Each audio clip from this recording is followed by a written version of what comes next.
సిద్ధాపురం గ్రామంలో గంగవ్వ అనే ముసలమ్మ జీవిస్తూ ఉండేది. గంగవ్వ ఒంటరి మహిళ. వయసు 70 ఏళ్లకు పైనే. భర్త చిన్న వయసులోనే చనిపోవడంతో పిల్లలేకపోవడం వల్ల తను ఒంటరిగా సిద్ధాపురంలో జీవనం సాగిస్తూ ఉంటుంది. గంగవ్వ దగ్గరలో ఉన్న అడవికి వెళ్లి కట్టెలు తీసుకొచ్చి ఊరిలో కావలసిన వారికి అమ్మి తన జీవనం సాగించుకుంటూ ఉండేది. గంగవ్వ ఉండే ఇల్లు చాలా పాతది. సరైన ఆదాయం లేక ఆ 4 గోడల మీదనే తాటాకులు కప్పి తన జీవనం కొనసాగిస్తూ ఉంటుంది. ఒకరోజు గంగవ్వ ఇంట్లో వంట చేసుకుంటూ తనలో తాను ఇలా ఆలోచిస్తూ ఉంటుంది. రాబోయేది ఎండాకాలం. వచ్చే ఎండలకు ఈ ఇంట్లో నేను ఎలా జీవించాలో ఏమో. సరైన ఆదాయం లేక ఇంటిని బాగు చేసుకోలేకపోయాను. ఎండాకాలంలో కాచే ఎండలకు ఈ ఇంట్లో వేడి ఎక్కువగా ఉంటుంది. ఎవరైనా సాయం చేస్తే ఇంటి మీద 4 మంచి తాటాకులు కప్పి ఒక గూడు తయారు చేసుకోవచ్చు. రేపు ఊరిలో ఎవరినైనా సహాయం చేయమని అడుగుతాను అని అనుకుంటుంది. మరుసటి రోజు ఎప్పట్లాగే ఉదయాన్నే లేచి అడవికి వెళ్లి కట్టెలు తీసుకునొచ్చి ఊరిలో వీధి వీధి తిరిగి వాటిని అమ్ముతుంది. నిన్న తను ఆలోచించిన విషయం గుర్తుకొచ్చి అటుగా వస్తున్న రంగయ్యని పిలిచి ఇలా అంటుంది. రంగయ్య, ఒకసారి ఇలా రావా?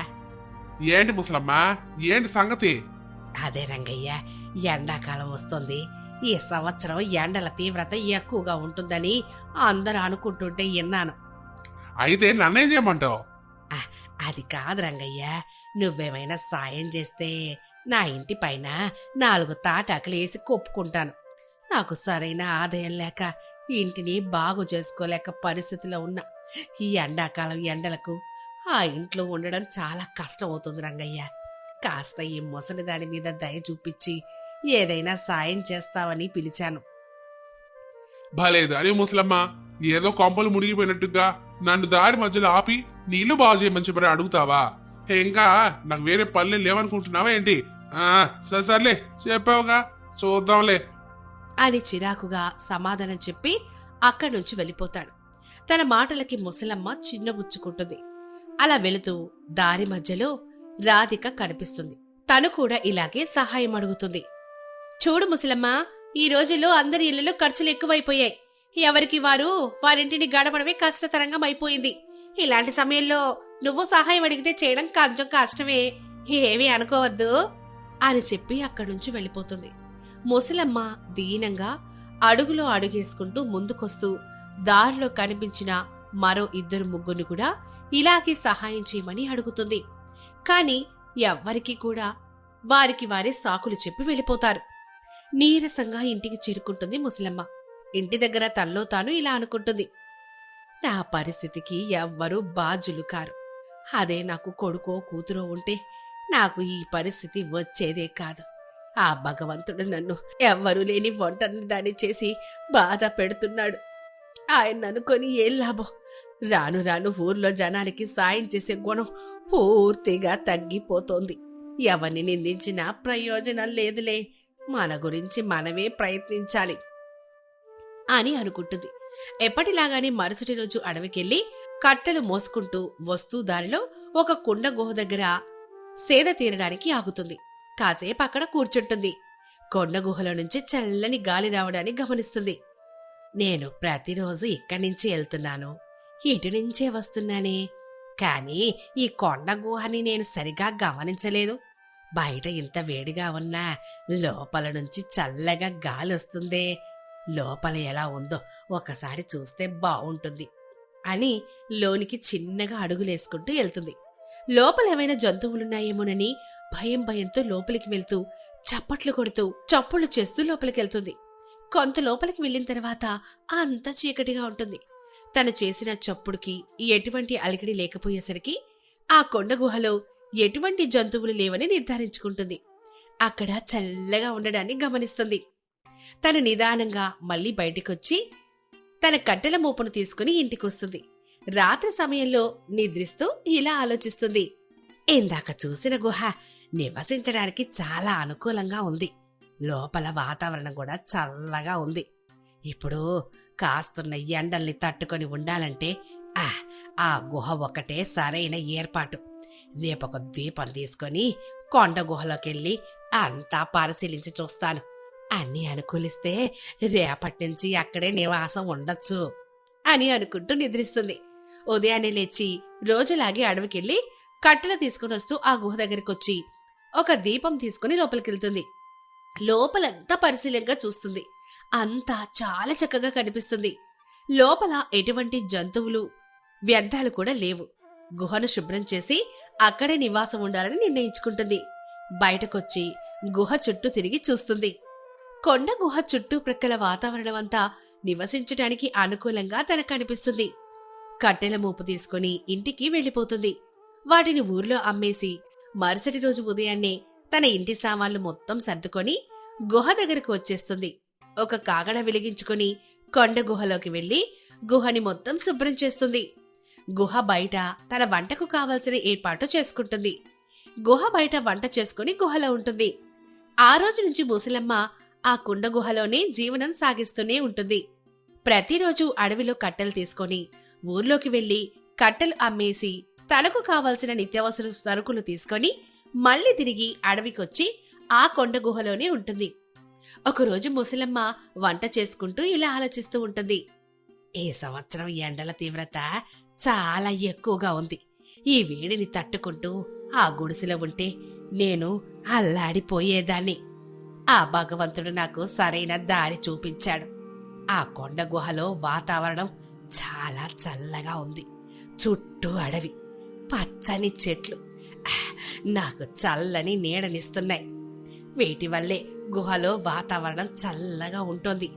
నా గుడిసె బాగు చేసుకోవడానికి ఎవరూ సహాయం చేయలేదని చాలా బాధపడ్డాను. ఆ భగవంతుడు కరుణించాడు, నాకు దారి చూపించినట్లున్నాడు. ఈ ప్రశాంతమైన వాతావరణం నా మనసుకు ఎంతో ఆనందాన్ని కలిగిస్తోంది. ఇక నుంచి ఈ కొండ గుహే నా ఇల్లు అని అనుకుంటూ చుట్టూ ఉన్న ప్రకృతిని ఆస్వాదిస్తూ ఆ రోజు నుంచి అక్కడే జీవనం సాగిస్తూ ఉంటుంది. రోజులు అలా గడుస్తూ ఉంటాయి. కాని ముసలమ్మ ఊర్లో నుంచి వచ్చేసి గుహలో నివాసం ఉంటున్నట్లు ఊర్లో ఎవరికీ తెలియదు. ముసలమ్మ రోజు అడవిలో కట్టెలు తీసుకుని ఊర్లో అమ్మి తిరిగి కొండ గుహకు వచ్చి ఇక్కడే ఉంటుంది. రోజులు గడుస్తూ ఉండగా ఒకరోజు నలుగురు వ్యక్తులు కొండ గుహ పక్కన కూర్చొని మాట్లాడుకుంటూ ఉంటారు. అప్పుడు అందులో ఒక గంగూల్ అనే వ్యక్తి ఇలా అంటాడు. అరే, రేపు ఉదయాన్నే ఊర్లోకెళ్ళి మధ్యాహ్నం వరకు ఊరంతా తిరిగి ధనవంతులైన ఇల్లు ఎక్కడెక్కడున్నాయో మొత్తం గమనించి రాత్రికి అందరూ నిద్రించిన తర్వాత ఒక్కసారిగా మూకముడిగా ఊళ్ళో ధనవంతుని ఇళ్లలో దొంగతనాలు చేయాలి. ఇటువంటి అవకాశం మనకు మళ్ళీ రాదురా. కాబట్టి ఒకేసారి ఊరంతా దోచుకొని ఈ ఊరు నుంచి వెళ్ళిపోవాలి. అందుకని అందరు జాగ్రత్తగా ఊర్లో తిరుగుతూ అందరిని జాగ్రత్తగా గమనిస్తూ మన పని ముగించుకోవాలి. మిగతా వాళ్ళందరూ సరే అంటూ తల ఊపుతారు. వీరి మాటలు గుహలో ఉన్న ముసలమ్మ వింటుంది. ఓయమ్మ, వీళ్ళెవరో దొంగల్లా ఉన్నారే. మా ఊర్ని దోచుకోవడానికి ప్రణాళికలు సిద్ధం చేసుకుంటున్నారు. మా ఊర్ని ఎలాగైనా నేను కాపాడుకోవాలి. వెంటనే ఈ విషయాన్ని ఊర్లో ఉన్న జనాలకు తెలపాలి. లేదంటే రేపటికి ఊరంతా దొంగల పాలవుతుంది అని ముసలమ్మ దొంగలకు కనపడకుండా ఊరిలోకెళ్తుంది. అక్కడ ఊరి జనాలు అందరికీ దొంగల విషయం చెప్తుంది. ఊరి చివర కొండ గుహ దగ్గర కొంతమంది దొంగలు మన ఊరిని దోచుకోవడానికి ప్రణాళికలు చేస్తున్నారు. ఈ రోజు రాత్రి ఊరంతా నిద్రపోతున్న సమయంలో మన ఊరిలోని ధనవంతుల ఇళ్లలో దొంగతనాలు చేయడానికి అంతా సిద్ధం చేసున్నారు. అయినా ముసలమ్మ, నీకు ఈ విషయం ఎలా తెలుసు? నేను గత కొంతకాలంగా ఊరి చివర అడవిలో ఉన్న కొండ గుహలో ఉంటున్నాను. కొండ గుహలో ఉంటున్నావా? ఎందుకని? నా ఇల్లు పూర్తిగా పాడైపోయింది. పైకప్పు బాగు చేసుకోవడానికి ఊరిలో కొంతమందిని సహాయం అడిగాను. కాని ఎవరూ సహాయం చేయడానికి ముందుకు రాలేదు. తప్పనిసరి పరిస్థితుల్లో నాకు ఆధారంగా ఆ కొండ గుహే కనిపించింది. అందుకే గత కొంతకాలంగా ఆ కొండ గుహలోనే తలదాచుకుంటున్నాను. ఈరోజు గుహ పక్కన కొంతమంది మన ఊరిని దోచుకోవాలని మాట్లాడుకుంటున్న మాటలు విని మన ఊరిని కాపాడదామని ఇలా వచ్చాను. నేను పుట్టి పెరిగిన ఊరికి ఎంతో కొంత సాయం చేయాలన్న సంకల్పంతో మన ఊరిని కాపాడేందుకు వచ్చాను. సరే ముసలమ్మ, నీ మాటలు విని ఈ రోజు రాత్రి అందరం పడుకోకుండా ఊరికి కాపలా కాస్తాం. దొంగలు ఎవరైనా వస్తే వారి సంగతి చూస్తాం. కానీ నువ్వు ఈరోజు ఇక్కడే ఉండు. నిన్ను ఆ దొంగలు కనుక చూస్తే నీకు ప్రమాదం. అలాగే, ఈ రోజు రాత్రి మీ దగ్గరే ఉంటాను అని ముసలమ్మ ఆ రోజు అక్కడే ఉండిపోతుంది. దొంగలు ఊర్లో తిరుగుతూ ధనవంతుని ఇళ్లను చూసి రాత్రి దొంగతనానికి ప్రయత్నిస్తారు. ఇళ్లల్లో అందరూ నిద్రిస్తున్నట్లుగా నటిస్తూ మెలకువగానే ఉంటారు. దొంగలు ఇళ్లలోకి వచ్చేసరికి జనమంతా దొంగలను పట్టుకుని దేహశుద్ధి చేస్తారు. అందరినీ పంచాయతీల్లోకి తీసుకొచ్చి తగిన శిక్ష విధిస్తారు. ముసలమ్మ, నువ్వు చేసిన సహాయానికి ఊరంతా నీకు రుణపడి ఉంటుంది. నీ మేలు ఈ ఊరు మర్చిపోదు. కానీ మమ్మల్ని నువ్వు క్షమించాలి. నీ పరిస్థితి బాగోక మమ్మల్ని సహాయం అడిగితే మేము నిరాకరించాం. అది మనసులో పెట్టుకోకుండా మన ఊరికి మంచి చేయాలనే సంకల్పంతో ఈరోజు దొంగల బారి నుంచి మన ఊరిని రక్షించావు. నీకు మేమంతా రుణపడి ఉంటాం ముసలమ్మ.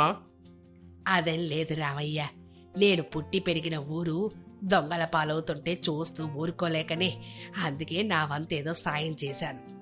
ముసలమ్మ, మా అందరం తలో చెయ్యేసి నీ ఇంటిని బాగు చేసే పూచి మాది. మన ఊరిని కాపాడావు. అలాంటి నిన్ను ఎలా వదులుకుంటాను చెప్పు. కాబట్టి నీ ఇంటిని బాగు చేసే బాధ్యత మా అందరిది. చాలా సంతోషం రంగయ్య అని ముసలమ్మ ఊరి జనానికి కృతజ్ఞతలు తెలియజేస్తుంది. ఊరి జనమంతా కలిసి ముసలమ్మ ఇంటిని బాగు చేస్తారు. ముసలమ్మ ఎండాకాలం పూర్తయ్యేసరికి మళ్ళీ తన సొంత ఇంటికి తానొచ్చేస్తుంది.